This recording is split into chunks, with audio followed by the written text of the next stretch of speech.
हिंदी में यूपीएससी की तैयारी से संबंधित प्रोग्राम्स को देखने के लिए सब्सक्राइब करें स्टडी IQ-IAS हिंदी। नमस्कार, बहुत बहुत स्वागत है आप सभी का स्टडी IQ-IAS हिंदी में। मेरा नाम है अतुल जैन। तो आज मैं आपके सामने एक ऐसी चर्चा लेकर आया हूं जो मेरे अपने व्यक्तिगत अनुभव पे आधारित है जब मैं यूपीएससी की तैयारी कर रहा था।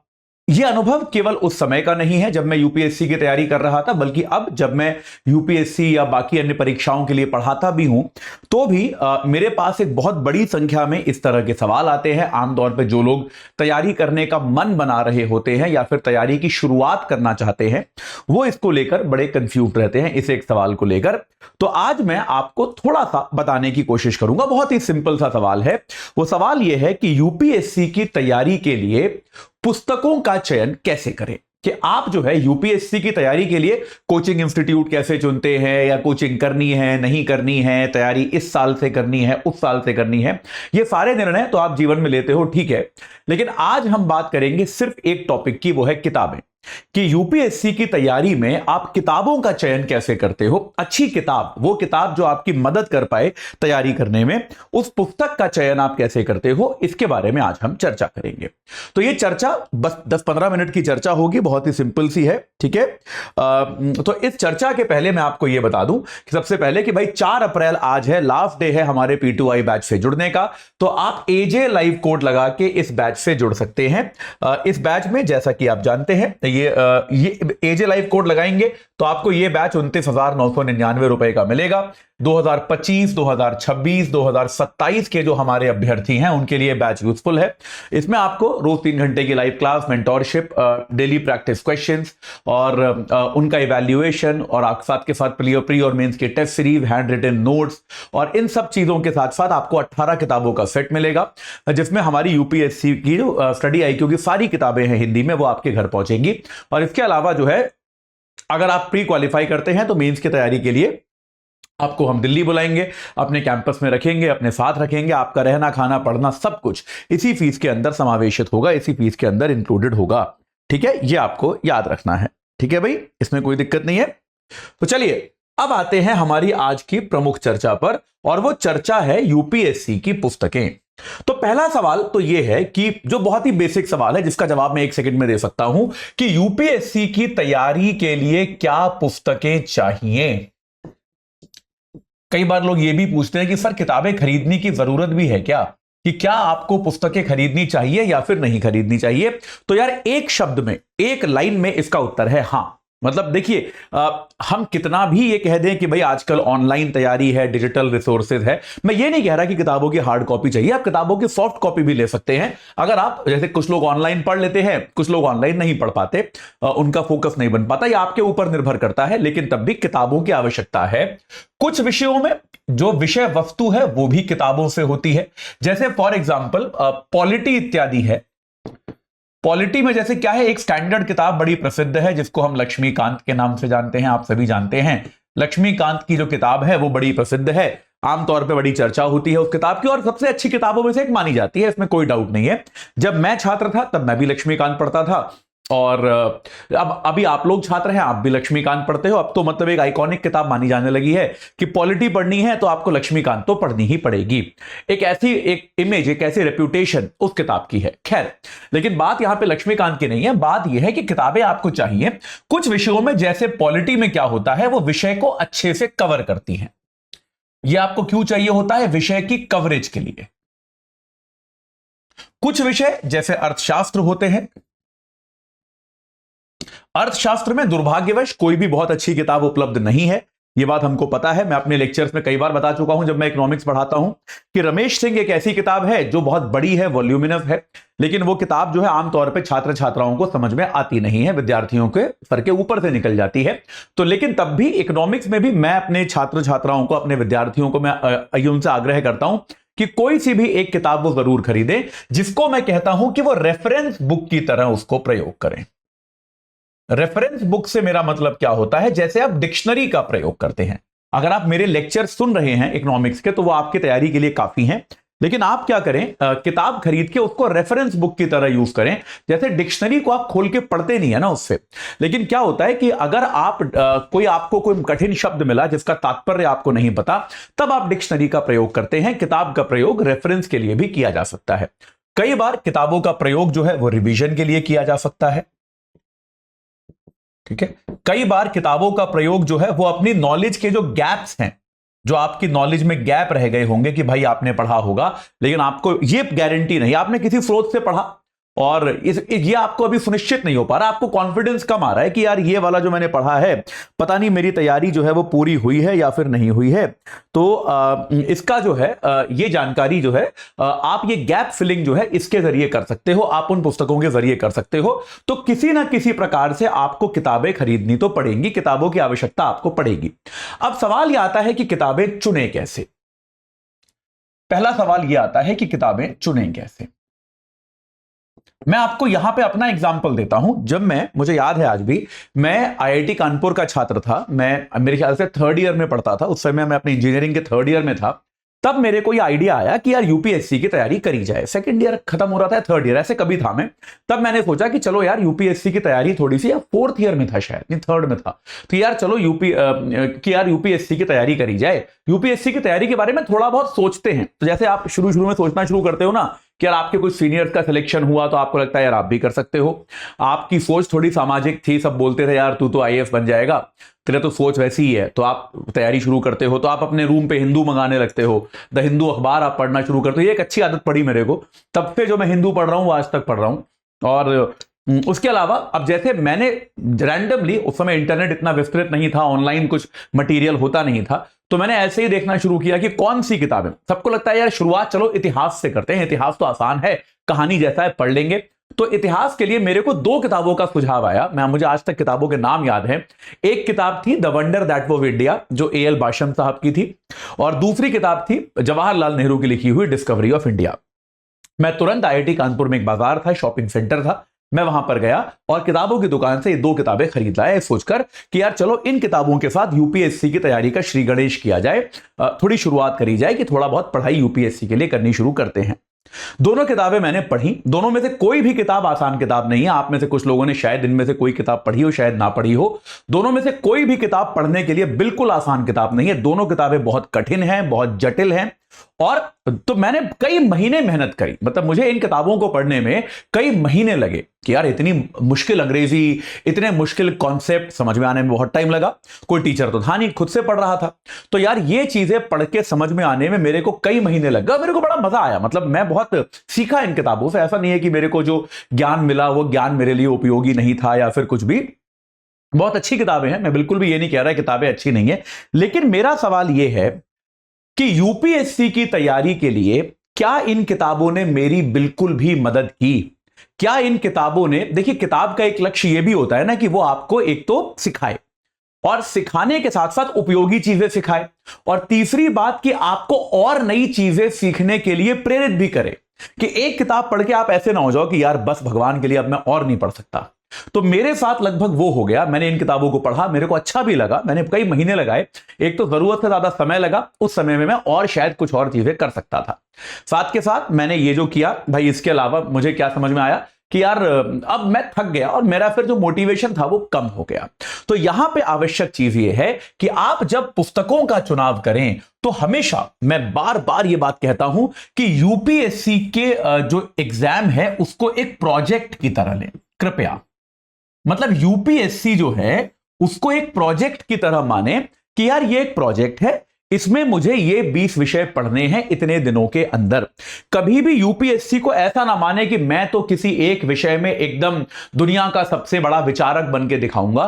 पीएचडी करने की कोशिश कतई ना करें।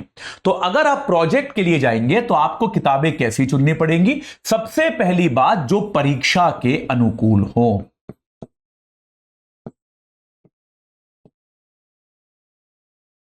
जो परीक्षा के अनुकूल किताबें हो, केवल वही किताबें पढ़िए। जैसे अभी मुझे याद है, मैं पिछले दिनों एक P2I बैच पढ़ा रहा था। जब मैं P2I बैच पढ़ाता हूं तो इकोनॉमिक्स में मैं अमर्त्य सेन की काफी सारी चीजें पढ़ाता हूं। प्रोफेसर अमर्त्य सेन बहुत बड़े अर्थशास्त्री हैं, अर्थशास्त्र में नोबेल पुरस्कार के विजेता हैं।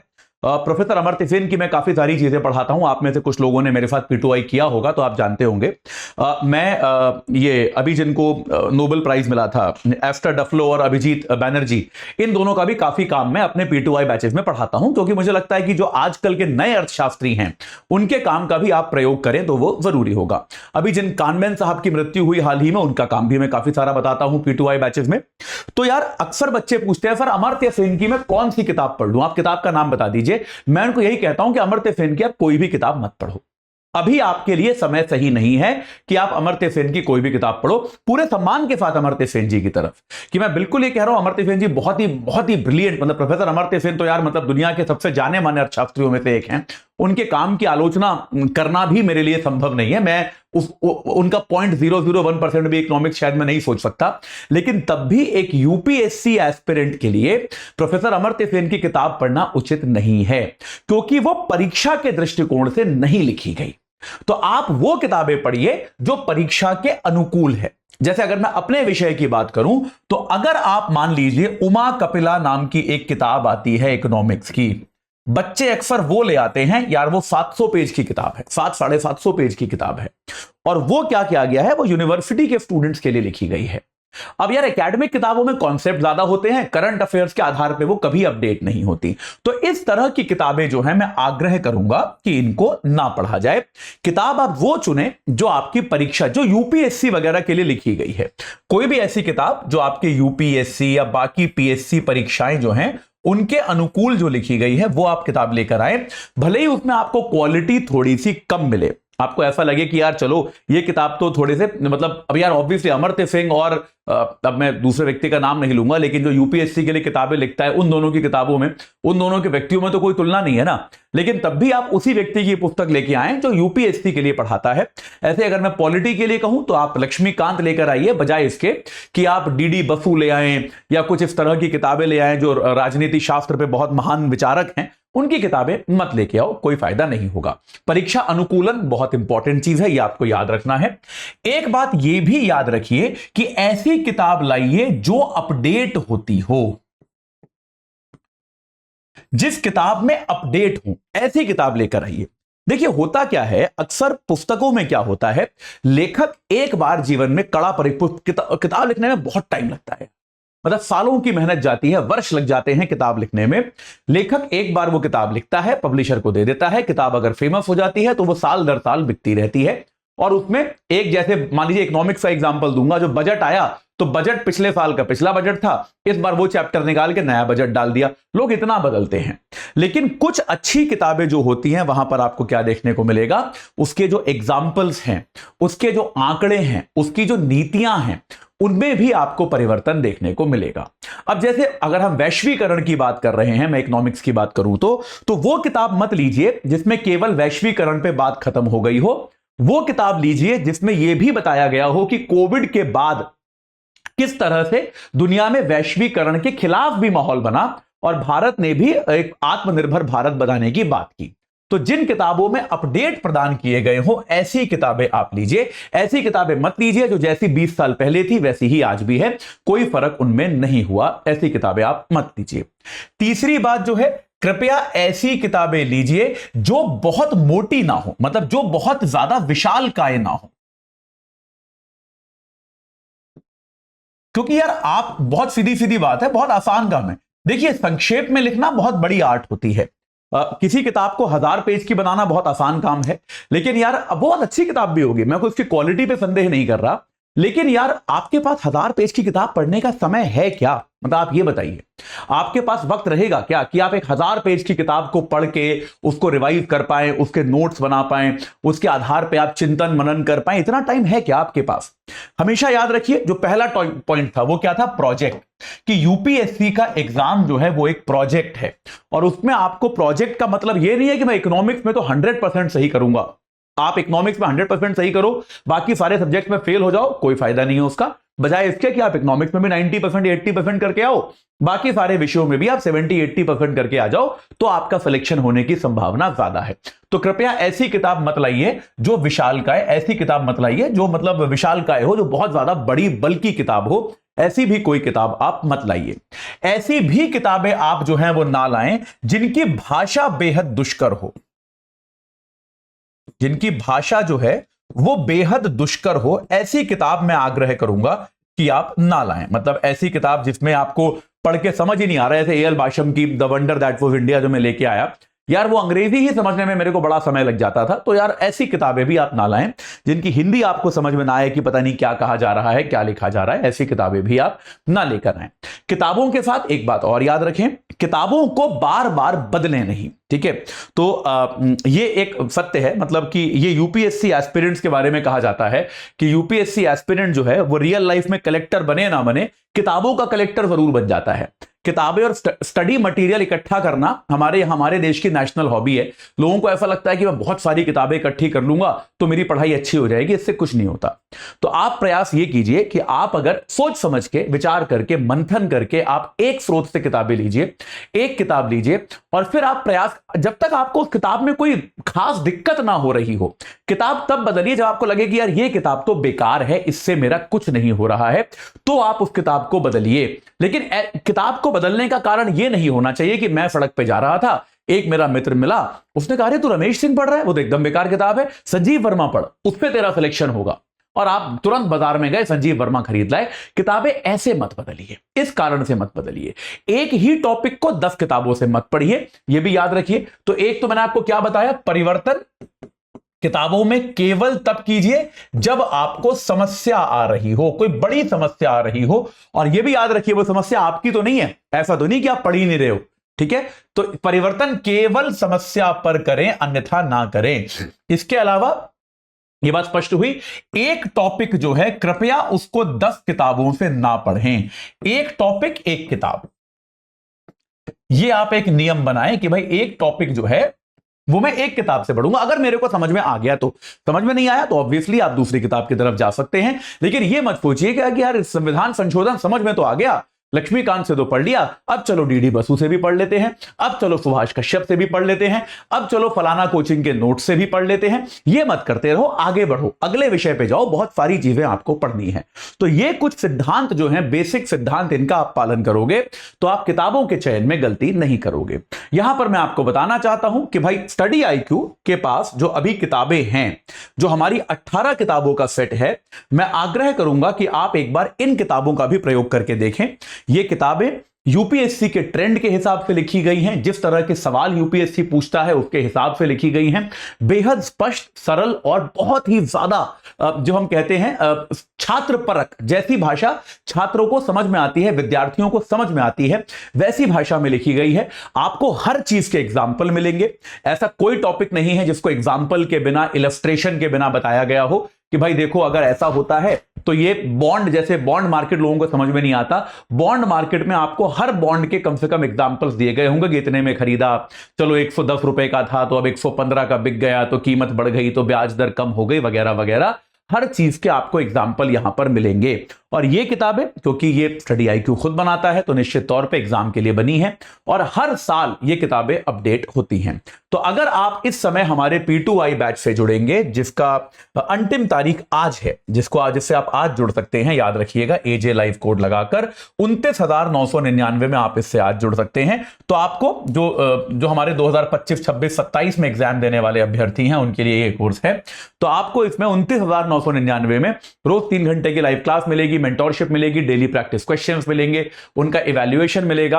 आप अगर प्री क्वालिफाई करते हैं तो आपको हम दिल्ली बुलाएंगे अपने साथ, आपको आवासीय सुविधा में रह के तैयारी करने की जो है सुविधा मिलेगी, निःशुल्क आपका रहना, खाना, पढ़ना सब इसी फीस के अंतर्गत होगा। और साथ के साथ स्टडी IQ की जो सबसे शानदार क्वालिटी की 18 किताबें हैं हमारी, वो 18 किताबों का सेट जो है वो आपको मिलेगा आपके घर पे, इसी कोर्स के अंदर। यानी कि इस कोर्स में अब वो समावेशित है कि 18 किताबों का जो सेट है वो आपके घर पहुंचेगा। तो कृपया आप आज ही AJ लाइव कोड लगा के इस बैच से जुड़ जाइए, सबसे अच्छी किताबों से जुड़िए, सबसे अच्छे कोर्स से जुड़िए और अपनी तैयारी को एक सही आकार प्रदान कीजिए। इस सेशन से जुड़ने के लिए आप सभी का बहुत बहुत धन्यवाद। हिंदी में यूपीएससी की तैयारी से संबंधित प्रोग्राम्स को देखने के लिए सब्सक्राइब करें स्टडी IQ IAS हिंदी।